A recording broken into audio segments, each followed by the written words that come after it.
ਅਸੀਂ ਪਿਛਲੇ ਕੁਝ ਦਿਨਾਂ ਤੋਂ ਇਸ ਮੌਜੂ ਤੇ ਗੱਲ ਕਰ ਰਹੇ ਹਾਂ कि इस्लामी तमाम तर अहकाम नबी करीम सल्लल्लाहु अलैहि वसल्लम के तमाम तर फरामीन वो ऐसे है कि जिन्हां दे नाल मुआशरे च मुहब्बत वधे और नफरत खत्म हो।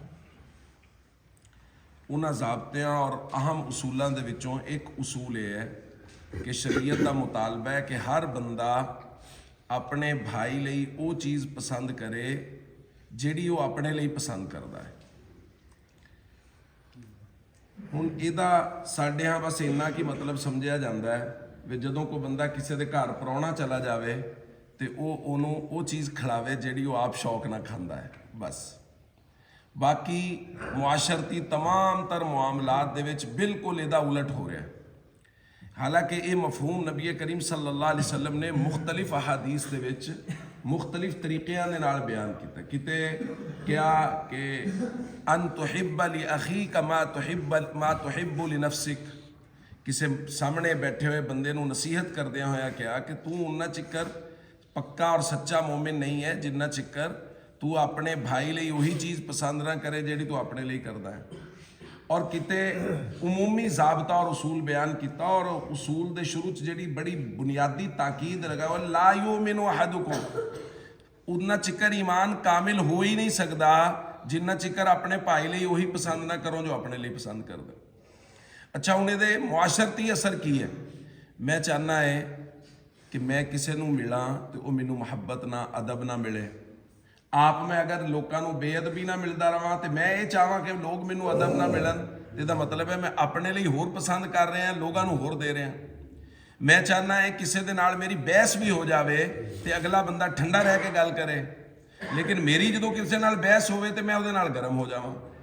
मैं चाहना है कि जो मेरी किसी नाल गुफ्तगू हो रही हो तो कोई मैनू गाल ना कड्डे, लेकिन मैं जो मैनू गुस्सा आ जाए तो मैं उन्होंने गाल कढ़ देवां। मैं चाहना है कि अगर मेरे तो कभी कोई गलती हो जाए, कोई गुनाह हो जाए तो मैं जो अल्लाह तो तौबा कर लवां तो लोगों को चाहिए जो मेरा तो मेरे अल्लाह का मामला साफ हो गया है तो वो मेरी उस चीज़ को डिस्कस करना बंद कर दें, मेरा तो मेरे अल्लाह का मामला है। लेकिन जो किसी तो कोई गुनाह सरजद हो जाए उदों मैं सुबह शाम उस मौजू लैके बैठा रहा कि फलाना बंदा तो इदां दा है। जो कोई बंदा नवा आके गल करे वो सामने मैं रखा फलाना बंदा तो ऐसा तो फलाने मौके पर फलानी गल वो तो हो गई सी। पूरियां मुआशरती अकदार और रिवायात इस हदीस के खिलाफ खड़ी हैं साढ़े मुआशरे। जदों कि भाई ये बड़ा बुनियादी उसूल है, इसलिए क्या गया ना नबी करीम सल्लल्लाहु अलैहि वसल्लम नूं अल्लाह ने जवामिउल कलिम दिते सीगे। जवामिउल कलिम का मतलब यही है कि हुजूर एक गल फरमाते सी तो उहदे विच पूरे मुआशरे की खैर और भलाई छुपी हुंदी सी। अगर मैं चाहना है कि मैं लोगों नाल लोग मैनू जो मिलन तो मुहब्बत ना मिलन तो मैं भी लोगों नाल मुहब्बत ना मिलन। अगर मैं चाहना है कि लोग मेरे नाल गुस्सा ना करन तो मैं भी लोगों नाल गुस्सा ना कर। अगर मैं चाहना है कि मेरी इज्जत और तौकीर मुआशरे च बनी रहे मैं भी लोगों की इज्जत और तौकीर का ख्याल करा।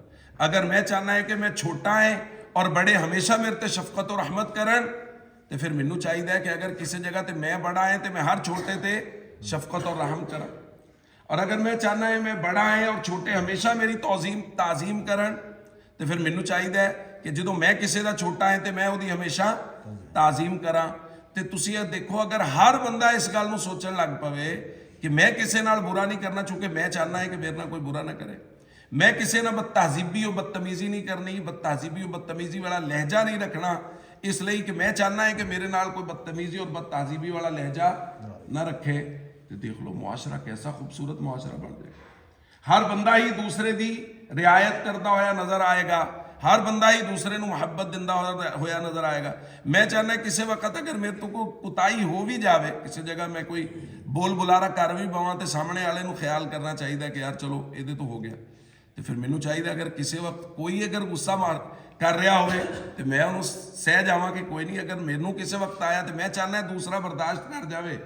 तो हुजूर अलैहिस्सलातु वस्सलाम ने किसी भी गल का हल भी ये दसिया कि जो दो लोग वो एक दूसरे के नाल उन्हों का कोई क्रॉस टॉक हो जाए, किसी जगह कोई बहसो मुबाहसा दे विच शिद्दत आ जाए तो एक नूं चाहिए कि वो नरम हो जाए, वो नरम होएगा मामला खत्म हो जाए। इसलिए भाई हर वो शरीयत का ज़ाब्ता ਜਿਹੜਾ ਮੈਂ ਆਪਣੇ ਆਪ ਤੇ ਅਪਲਾਈ ਕਰਨਾ ਚਾਹੁੰਦਾ ਸਾਨੂੰ ਚਾਹੀਦਾ ਕਿ ਅਸੀਂ ਲੋਕਾਂ ਦੇ ਨਾਲ ਵੀ ਉਸੇ ਤਰ੍ਹਾਂ ਦਾ ਮੁਆਮਲਾ ਕਰੀਏ। ਅੱਲਾਹ ਪਾਕ ਸਮਝਣ ਦੀ ਅਮਲ ਦੀ ਤੌਫੀਕ ਨਸੀਬ ਕਰੇ।